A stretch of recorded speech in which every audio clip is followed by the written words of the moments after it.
wabarakatuh. Halo Mitra Sehat, selamat siang semuanya. Apa kabar? Mungkin Mitra Sehat semua ada yang sudah beraktivitas atau mungkin lagi break kerja. Selamat datang di Karpot Kartini Podcast, RSUD RA Kartini Jepara. Topik hari ini seru sekali, jadi Mitra Sehat semuanya jangan cuma nonton sendirian ya. Ajak teman-temannya, saudara-saudaranya, atau mungkin keluarga besarnya ya. Silahkan yang sudah nonton di YouTube atau di Instagram untuk share link live YouTube ini untuk bisa disebarkan ke kerabat-kerabat tercinta. Nah, pembahasan kali ini itu penting sekali, tetapi mungkin beberapa Mitra Sehat di rumah ada yang sering mengabaikan nih mengenai kesehatan gusi. Tetapi sebelumnya nih Mitra Sehat semuanya, kalau mungkin sudah ada pertanyaan mengenai kesehatan gusi yang nantinya akan ditanyakan ke narasumber spesial kita, bisa langsung ditanyakan di kolom komentar baik di YouTube maupun di Instagram, dan jangan lupa untuk klik like dan juga subscribe di YouTube RSUD RA Kartini Jepara. Sebelum kita mulai, izinkan saya untuk berpantun terlebih dahulu nih. Mitra Sehat mungkin bisa komen-komen di komentar untuk bilang cakep ya, Mitra Sehat, oke? Pagi hari minum air kelapa. Cakep. Diminum segar di bawah matahari. Cakep. Kesehatan gusi jangan dianggap biasa. Yuk kita bahas di podcast hari ini. Oke. Terima kasih ya Mitra Sehat semuanya. Jangan lupa ya, klik like di komentar atau di YouTube RSUD RA Kartini Jepara. Nah, hari ini kita akan membahas topik yang sangat spesial mengenai kesehatan gusi, dan layanannya ini sudah ada di RSUD RA Kartini Jepara, tepatnya di Klinik Spesialis Periodontia. Nah, layanan ini sudah didukung oleh BPJS, jadi Mitra Sehat semua yang ingin memeriksakan kesehatan gusinya di Klinik Spesialis Periodontia di RSUD RA Kartini Jepara bisa langsung ya, karena sudah bisa menggunakan BPJS atau pembayaran umum, atau mungkin bisa menggunakan asuransi lain. Nah, untuk membahasnya nih, kita kedatangan narasumber yang sangat spesial dan pastinya expert di bidangnya. Kita sambut Dr. Gigi Sofia Zaimatul, spesialis periodontia. Selamat siang, dokter. Siang. Apa kabar, dokter? Alhamdulillah, luar biasa. Semangat nih, dok, untuk berbagi informasi kepada Mitra Sehat semuanya. Alhamdulillah, ini sudah semangat sekali ya. Oke, Mitra Sehat yang nonton jangan lupa semangat juga ya. Kita langsung aja nih, dok. Oke. Mungkin untuk pembahasan yang paling pertama, mungkin Mitra Sehat di rumah ada yang penasaran, pasti penasaran ya, apa itu periodontia? Apa sih dok periodontia itu? Sebelumnya perkenalan dulu, udah dikenalin tadi ya, saya Dr. Gigi Sofia, spesialis periodontia. Sebenarnya apa sih periodontia itu? Periodontia adalah bidang ilmu di kedokteran gigi yang menangani masalah gusi, tulang pendukung gigi, dan juga implan, gitu. Berarti Mitra Sehat nih bisa langsung memeriksakan kesehatan gusi yang lebih mendalam ya dok, kalau di spesialis periodontia itu. Betul. Oke, jadi Mitra Sehat yang ingin memeriksakan silahkan langsung ke RSUD RA Kartini Jepara untuk bertemu dengan Dr. Sofia. Oke, ini kan membahas tentang kesehatan gusi nih dok. Jadi gusi yang sehat sama yang tidak itu perbedaannya apa sih dok? Bisa dilihat dari apa? Oke, jadi gusi kayak gusi kakaknya ini ya, kita kalau senyum gusinya pasti kelihatan warna pink ya kan. Warna pink, nggak pucat, nggak terlalu kemerahan, ya pink aja. Terus ada kayak, kalau dilihat teksturnya lebih mendekat, itu teksturnya seperti kulit jeruk gitu, ada striplingnya seperti itu. Kemudian gusi yang sehat ini, kalau misalnya gosok gigi itu nggak gampang berdarah, seperti itu. Jadi nggak gampang berdarah, terus warnanya juga pink, tidak terlalu membesar dan tidak terlalu turun juga ya kan. Jadi di celah-celah antar gigi itu kan ada gusinya itu ada kayak segitiga yang tajam gitu ya. Nah, seperti itulah gusi yang sehat. Gusi yang sehat yang pastinya berwarna cerah ya dok, pink cerah, tidak menghitam. Mungkin Mitra Sehat yang di rumah silakan. Bukan menghitam ya. Kalau menghitam kadang ada yang sehat pun kadang warnanya menghitam juga gitu, entah bawaan, entah ada penyakit tertentu atau apa ya, tapi ada warna menghitam juga. Tapi yang jelas yang paling dekat sama gusi itu warnanya pink, kayak gitu. Berarti secara keseluruhan mungkin apa gen ya dok? Itu ya ya betul, dok? ada yang bawaan emang warnanya agak menghitam gitu, tapi biasanya yang agak ke atas ya, yang warnanya agak Yang menghitam. ini ya dok, sela-sela gigi dan Iya. gusi itu ya. Mungkin Mitra Sehat bisa cek di cermin. Dicek dulu. Iya, deh. dicek kondisi Ya. gusinya. Tapi kalau hitam nggak perlu khawatir juga ya dok, mungkin Iya, bisa gen. bisa gen, bisa karena merokok. Ya kalau memang penasaran boleh deh diperiksain. Silahkan langsung ya untuk lebih jelasnya. Gusi saya ini sehat atau enggak sih? Silahkan langsung ke klinik Periodensia di RSUD RA Kartini Jepara.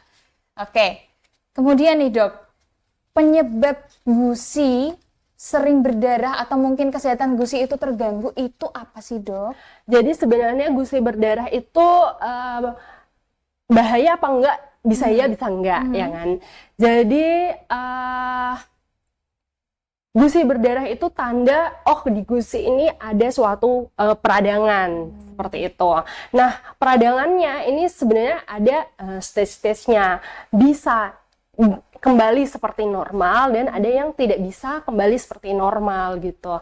Jadi ketika radangnya itu masih hanya di gusi aja, di dekat leher gigi aja gitu ya, yang paling dekat gigi, yang paling luar lah ya ibaratnya ya, di gusi aja, yang di gusi luar ini itu namanya masih gingivitis ya, peradangannya di gingiva itu reversible, artinya bisa sembuh dan kembali normal lagi gitu. Jadi ketika mungkin ada peradangan, kemudian mungkin ada plak di situ, ketika plaknya dibersihkan, ketika di scaling sembuh lagi gitu, nggak berdarah lagi. Tapi ketika peradangannya itu udah parah nih, udah melibatkan tulang yang menyangga gigi, kemudian ada kantong gusi yang dalam, nah itu bersifat irreversible, artinya udah nggak bisa nih balik lagi seperti sedia kala gitu. Harus dirawat itu pun tulang yang nyangga giginya itu juga belum tentu bisa menyangga seoptimal sebelum sakit. Nah, seperti itu. Jadi untuk teman-teman semuanya, sebelum terjadi yang irreversible itu tadi, kalau bisa nih segera diperiksain gitu. Itu frekuensinya tuh sering nggak sih dok kalau menuju ke yang bakal jadi irreversible itu? Nah, gini. Berdarahnya itu? Iya. Jadi kalau misalnya nih karang giginya udah banyak sekali, udah 2 tahun, 3 tahun nggak pernah periksa sama sekali. Kemudian ada penyakit yang menyertai gitu, misalnya gula darah, kencing manis atau penyakit jantung atau penyakit yang lainnya yang sering minum obat gitu. Nah, itu kalau bisa sih diperiksainnya tuh lebih sering gitu ya. Jadi lebih sering supaya kita bisa maintain, bisa kita ikutin gitu perkembangan penyakitnya gitu. Jadi kalau misalnya nih gimana tadi pertanyaannya? Untuk frekuensi, apakah gusi yang berdarah, mungkin ada yang berdarahnya mungkin 1 bulan sekali atau mungkin sampai 1 minggu, 2 minggu itu masih berdarah terus, itu apa ada perbedaannya gitu nggak sih dok? Maksudnya tingkat keparahannya itu? Ya, itu tingkat keparahannya berarti nggak bisa ditentuin oleh pasien ya. Harus kalau bisa sih rutin aja kontrol 6 bulan sekali gitu. Jadi kalau misalnya karang giginya udah lama-lama udah riwayatnya tuh cepet. Ada orang yang karang giginya tuh kayak cepet banyak gitu ya. Nah, itu boleh 3 bulan sekali. Jadi kayak gitu. Jadi biar bisa maintain gitu. Apakah karang gigi itu selalu terlihat dok? Mungkin ada yang gigiku bersih, itu pasti nggak ada karang giginya nggak sih dok? Atau cuma dokter gigi nih yang bisa melihat karang gigi? Sebenarnya pasien juga bisa sih ngelihat karang gigi tuh, bisa dilihat sama pasien sebenarnya. Nah, yang nggak bisa dilihat oleh pasien itu karang gigi yang ada di bawah kantong gusi gitu. Jadi kadang-kadang ketika kan karang giginya itu kan ada di leher gigi ada di leher gigi. Nah, ketika udah terlalu banyak nih, kadang-kadang karang gigi juga ada di bawah, nyelip-nyelip gitu. Iya, betul. Nah, itu nggak kelihatan, itu juga bisa kayak gitu. Berarti memang harus rutin ya dok, Iya, supaya justru itu tahu. yang bahaya ya, karang gigi yang seperti itu. Padahal gitu. kelihatan bersih tapi ternyata masuk ke dalam itu Bisa malah aja, lebih bahaya. betul. Oke. Oh iya dok, leher gigi itu berarti tuh yang atas sini ya dok? Betul, Apa betul, gimana? betul, Takut betul. kelihatan ya? Iya, iya yang kita Oke, lihat. mungkin mitra sehat kalau mungkin dokter gigi Sofia membicarakan nih leher gigi itu yang atas ya mitra sehat, Iya, yang yang di paling ujung, iya betul. dekat gusi. Oke, kemudian nih dok, dampaknya apa sih kalau misalkan sering terjadi mungkin gusi yang apa ya, bengkak atau berdarah? Dampaknya kalau dibiarin, kadang kan cuma bengkak biasa, kadang ada yang ada nanahnya gitu, dibiarin gitu, seberapa bahaya nih dok? Ya, sebenarnya aku bilang kalau gusi yang sakit itu kadang-kadang gusi yang meradang itu kadang-kadang nggak kerasa ya, nggak sakit gitu. Maksudnya sakit misal ada peradangan gusi atau jaringan pendukung gigi itu namanya periodontitis, itu nggak sakit sama sekali, tiba-tiba giginya hilang gitu ya. Terutama untuk pasien dengan kencing manis mungkin ya, biasanya bengkak-bengkak gusinya. Nah kayak gitu. Sebenarnya bengkak di gusi itu juga perlu dilihat lagi sumbernya dari mana. Apakah pure dari gusi yang bermasalah atau ada gigi yang berlubang gitu. Kalau dari saya kan saya spesialis untuk gusinya. Nah kadang-kadang ada juga yang giginya itu berlubang, giginya berlubang besar udah sampai saraf mati kan giginya, jadi bengkak juga bisa di situ gitu. Jadi kita apa namanya, dari gigi dan gusi saling mempengaruhi. Oke, jadi jangan diabaikan ya, siapa tahu emang itu di nanah, ini udah dalam ya dok kalau udah ada nanahnya itu? Ya betul, berarti itu kalau udah ada nanahnya, seringnya itu tulang pendukung giginya itu udah bermasalah gitu. Pasti biasanya kalau ada nanahnya pasti giginya akan goyang kayak gitu. Rawan sekali mitra sehat, mungkin kondisi gigi orang kan berbeda-beda ya dok, jadi Betul, harus betul. tetap harus dikonsultasikan ke dokter karena cuma dokter yang tahu perawatan apa yang tepat. Betul. Gitu. Nah, kemudian kapan sih kita harus ke dokter spesialis periodontia nih dok? Kondisi gigi yang seperti apa atau gusi yang seperti apa kita harus ke klinik periodontia? Oke, kondisi gigi yang gusi berdarah, gigi goyang, ya, kemudian gusi yang bengkak ya, kadang bengkak sampai nutupin mahkota gigi gitu. Jadi gigi harusnya kayak terlihat senyumnya, ya. Nah sampai nutupin setengah giginya, nah itu bisa dikonsulkan. Ada juga yang kayak gitu. Nah kayak gitu, mungkin masalah-masalah estetik juga bisa, seperti masalah gummy smile gitu, yang gusi terlihat terlalu banyak saat tersenyum. Ini saya termasuk ya dok? Iya nih termasuk Iya, juga termasuk nih, ini. pasien perio juga nih.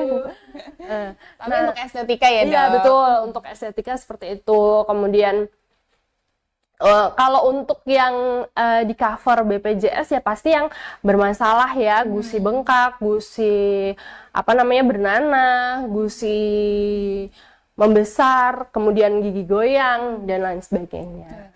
Karena ini saya juga gummy smile ya dok sebelum itu, tapi saya tadi sempat ada pertanyaan, kalau kadang sikat gigi tuh nggak sadar nih dok, tiba-tiba ada darahnya tapi itu nggak sakit, itu bahaya nggak dok?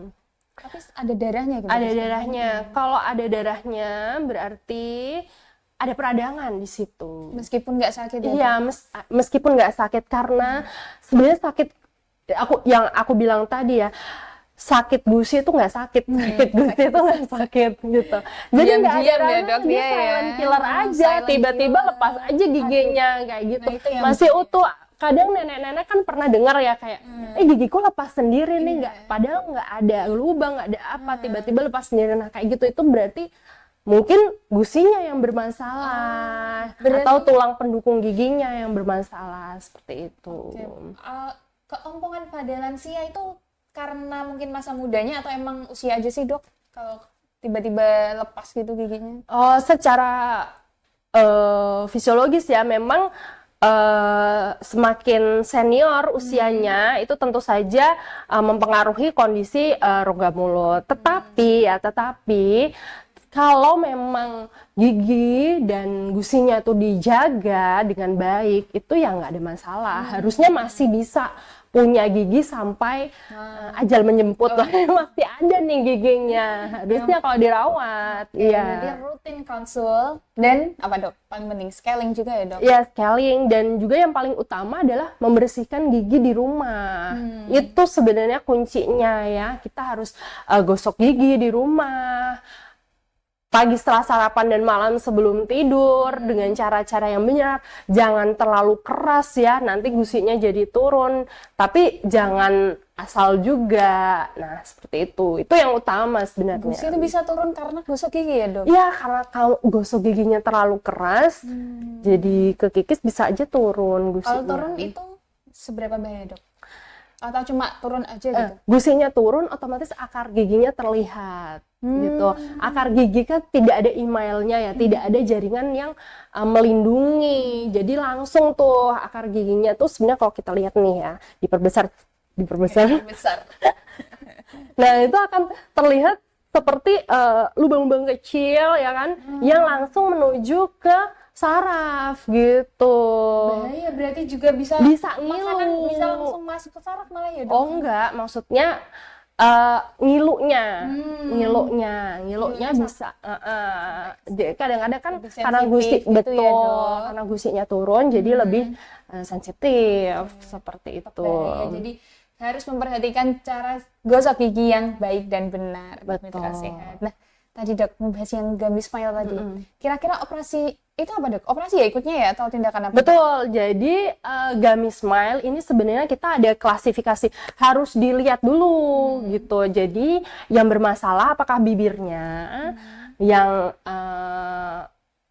hyper ya, jadi dia terlalu kenceng gitu, terlalu naik gitu, hyper itu, atau apa namanya, dari gusinya yang terlalu banyak terlihat gitu. Jadi itu ada hitung-hitungannya lah ya. Jadi nanti kalau misalnya bibirnya yang harus dibenerin, berarti ada tindakan kita namanya lip reposition. Jadi bibirnya diturunin supaya kalau senyum gusinya. Kalau saya kira-kira apa nih dok? Apa nih? Apa nih, Dok? Diterawang dulu nih. Jadi emang mungkin mitra sehat ada yang kurang pede senyum karena mungkin gusinya yang banyak terlihat ya, Iya, Dok. Bisa betul. langsung ke klinik gigi spesialis periodontia di RSUD RA Kartini Jepara. Itu sakit nggak sih dok? Atau seberapa lama itu tindakannya dok? Sebenarnya kan itu dibius ya, jadi ya memang kurang nyaman aja sebentar, mungkin sekitar 30 sampai 1 jam. Tindakannya Iya, itu ya, Dok? tindakannya. Untuk pemulihannya? Pemulihannya sekitar 1 minggu udah. Berarti nggak yang gimana-gimana gitu? Iya, betul. Efek apa, Ayo, Dok? ayo lip reposition. Ini ada sponsor nggak ya dari? Boleh banget loh dok. Iya. Oh itu berarti ya kayak mitra sehat semua yang mungkin nggak pede lah langsung ke RSUD RA Kartini Jepara karena itu bisa masalah di bibir juga, nggak cuma di gusi ya dok. Betul. Jadi nanti kita dilihat dulu ada penilaian khusus dulu untuk menilai apakah ini yang bermasalah giginya, gusinya, atau bibirnya seperti itu.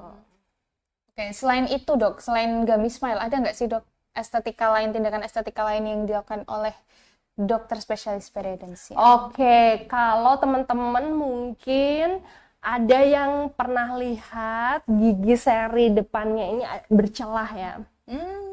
Ya kalau kita lihat dari sini itu ada namanya tali bibir ya, tali bibir yang di atas sinilah ya. Nah itu untuk orang-orang yang ada celahnya di gigi serinya depan ini, itu biasanya tali bibirnya tuh rendah gitu, jadi terlalu mepet sama gigi. Jadi ada otot lah yang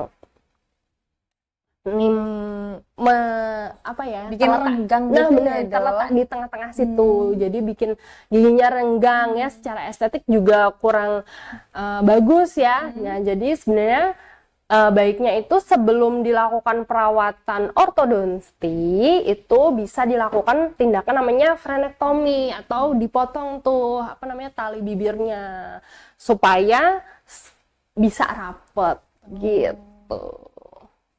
Berarti tindakannya cuma pemotongan ya dok atau? Ya betul, dipotong aja tali bibirnya.